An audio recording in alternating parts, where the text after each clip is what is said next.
Hello everyone, this is Kamraved, Assistant Professor at Maharaja Agrosen Institute of Management Studies. Today I am going to talk about a Turing test, which is an important test in the field of artificial intelligence. Let us see a brief introduction about AI. Let us see a definition of AI given by Richard Knight in 1991. It is the study of how to make computers do things at which, at the moment, people are better. What is intelligence? Intelligence is the computational part of ability to achieve goals in the world. It is an ability to reason, think, understand, acquire, and apply knowledge and skills. It has varying kinds and degrees according to people, animals, and some machines. What is artificial intelligence? It is the science and engineering of making intelligent machines, especially intelligent computer programs. It is concerned with building smart machines capable of performing tasks that typically requires human intelligence. AI programming focuses on three cognitive skills, that is learning, reasoning, and self-correction. This term AI was coined by Mr. John McCarthy in 1956. Now let us see, what is a Turing test? Turing test is a test of machine's ability to exhibit the intelligent behavior. This test is a test to confirm that an intelligent system acts like a human. This test has established the fundamental goal and vision of artificial intelligence. This test was given by Mr. Alan Turing in 1950, and he has explained this test with his paper titled Computing, Machinery and Intelligence. This test answers the questions: can machine think, or can machine behave intelligently?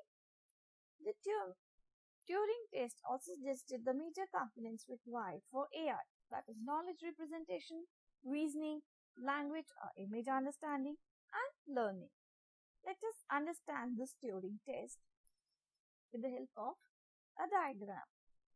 This test will answer the questions that whether a machine thinks intelligently like humans. This test is performed using three entities, that is a human interrogator, and a human being, say human A, and a computer or a machine. All these three are sitting behind a wall, that is in separate rooms, and they cannot see each other. Now, the human interrogator is going to ask the same question to the computer and human. Then, these human and machine will answer the question via teletype. The whole complete communication will be via teletype.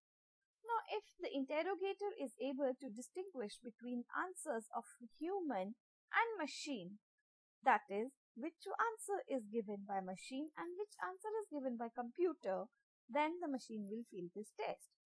Otherwise, if the human interrogator is not able to distinguish between the answers given by the computer and human, that means the human interrogator is fooled by the machine and the computer will pass the Turing test and will be considered intelligent as humans. This was all about the Turing test. Now, artificial intelligence has an integral part in our day-to-day life. We are using it in many applications like the Google Maps. We are using Google Maps each day to monitor the traffic on the roads and the distance and the speed of the movement. Then we have ride sharing like Uber and Ola. How do they determine the price of a ride? How do they minimize the wait time once you hail a car? How do these services optimally match you with other passengers to minimize the detours? All these answers are given by the machine learning, that is artificial intelligence. Next, we have commercial flights where we use an AI autopilot. AI autopilots in commercial airlines is a surprisingly early use of AI technology that dates back as far as in 1914, depending on how loosely you define the autopilot. Next, we have spam filters in our emails. Then we have plagiarism checkers like Turnitin, which is very popular amongst the instructor and the students to check for the plagiarism. Next, we have Facebook. which is the most favorite among the students. When we upload the photos on the Facebook, the service automatically highlights the faces and suggests our friends to tag. There are many other applications in our practical life where we use AI. Thank you so much.